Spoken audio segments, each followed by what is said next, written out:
예, 안녕하세요. 저는 성신여대에서 소비자학을 전공하고 있는 차경욱입니다.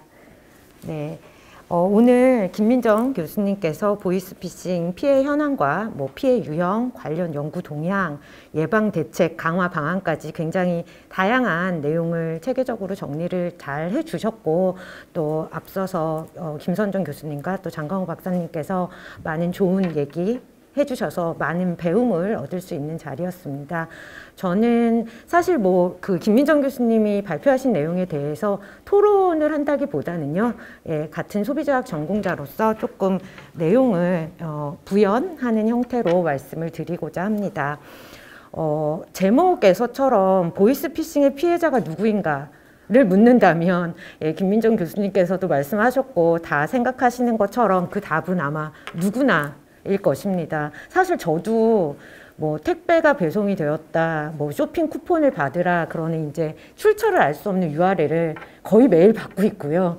그다음에 근데 제가 그 URL을 그냥 문자를 넘기다가 급하게 잘못 누르는 순간 악성 앱이 깔려서 제 핸드폰이 원격 조종이 되고, 또 정신없는 사이에 계좌번호나 비번을 넣게 되면 이제 제 이름으로 계좌가 생기면서 대출이 되고 카드론을 받고 어마어마한 피해가 발생하는 거겠죠. 사실 굉장히 아슬아슬한 위험에 노출되어서 살고 있는 것 같습니다. 최근 저희 어머니도 무슨 유명 청소기 해외 배송이 되었다는 문자 받으셨고요. 아까 김민정 선생님도 잠깐 얘기했던 왜 최근에 유행했던 카톡 문자로 엄마한테 땡땡 플레이 기프트 카드 동전으로 긁어서 돈 보내라고 했던 그 사건들은 제 주변에 정말 너무 많은 분들이 문자를 받으셨고 실제로 당하신 분들도 있습니다. 이처럼 연령, 교육 수준, 성별에 상관없이 우리가 모두 이제 노출이 되어 있는 거고, 그다음에 이런 보이스피싱의 범죄 사기라는 것이 이제 일상생활을 너무 반영을 하는 거죠. 연말이나 명절이 돼서 돈이 필요한 시기가 되면 대출 사기가 기승을 부리고요. 요즘 아까도 말씀하신 것처럼 정부 대출이나 소상공인 대출 사기 문자 계속 오고요. 자녀 예전에는 납치였다면 지금은 또 이제 더 고도화돼서 카톡 문자를 보내는 식으로 가고 있긴 하지만 결국은 이제 부모의 마음을 악용하는 거고 저신용자들의 약한 취약한 마음을 악용을 하는 거죠. 그러니까 어디를 건드려야 취약하고 속을지를 알고 악용을 한다라는 것이 참 좀 씁쓸하기도 하고 안타깝기도 하고, 또 말씀드린 것처럼 우리가 굉장히 많이 노출이 되어 있죠. 아까 김 교수님 발표에서 이론적 배경에서 접근성, 물리적 근접성, 어떤 노출 위험도, 그 다음에 보호성이 낮은 부분 얘기를 했었는데, 그 부분이 너무 잘 들어맞고 있는 것이 보이스피싱이라고 생각이 듭니다.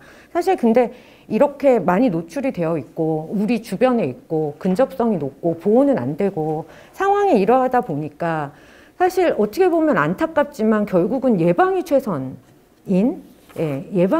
수밖에 없는 것이 보이스피싱이고, 또 그 예방을 위해서는 어떻게 보면 너무 당연한 얘기지만 교육과 홍보가 가장 중요하겠죠.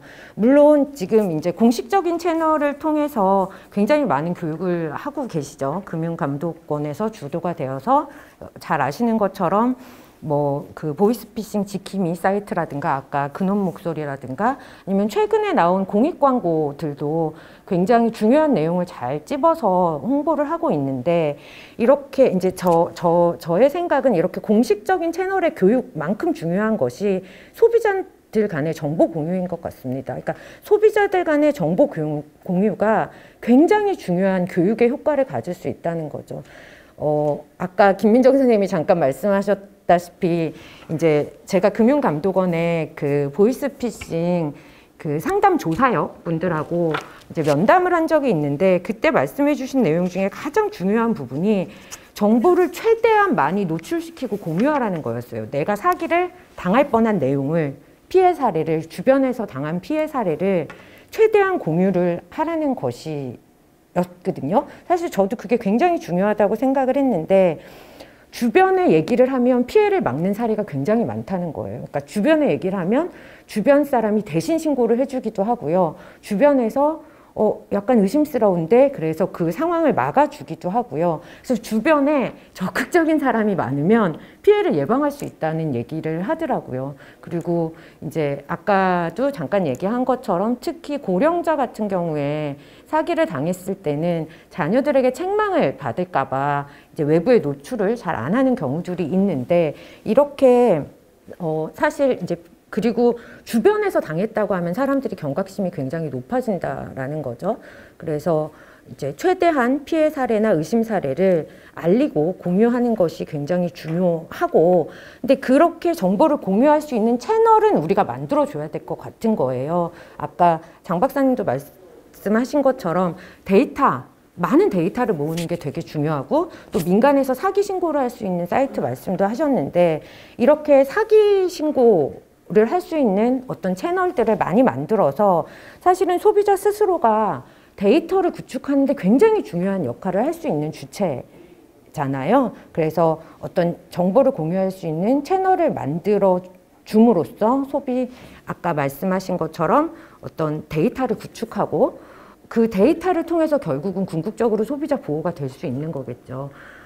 아까 장 박사님의 그 발표 내용에서 사실 그 데이터 구축을 통해서 키워드 분석하고 네트워크 분석해서 패턴을 찾아내는 부분 사실 굉장히 의미가 있다고 생각했는데, 그것을 하는 데 있어서 소비자 스스로가 중요한 역할을 해줄 수 있을 거라고 생각이 듭니다. 그래서 그런 부분들을 일방적으로 정보를 전달하는 교육이 아니라 스스로 소비자들이 정보를 축적할 수 있는 장을 만들어주는 것이 굉장히 중요한 부분이라는 생각이 듭니다.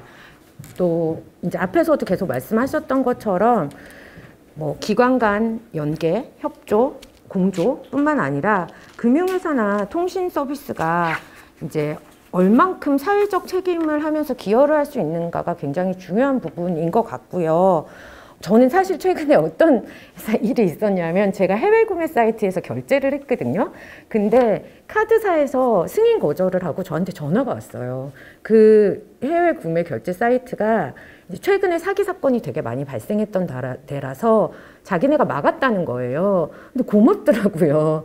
근데 그런 식으로 조금 더 적극적으로 좀 개입을 하는 것이 필요하지 않을까. 그게 이제 금융회사 스스로 결정을 할 수 있는 문제인지 또 어떤 다른 공조가 필요한 것인지 제가 정확히는 잘 모르겠지만, 조금 더 적극적으로 통제를 하고 개입을 할 수 있는 기반을 만들어주는 것이 중요할 것 같고, 물론 지금 뭐 지연 인출이나 지연 이체 서비스, 뭐 입금 계좌 지정 서비스 이런 부분들이 제공이 되고 있긴 하지만 소비자들이 사실 잘 모르고 번거로워하고 귀찮아하는 부분이 많이 있습니다. 근데 그런 부분들을 조금 더 실효성 있게 소비자 편의성을 도모해서 금융회사가 좀 적극적으로 홍보를 하고 제공을 하면서 사회적 책임을 다할 수 있는 그런 사회적인 분위기를 만드는 것이 중요하다라는 생각이 듭니다.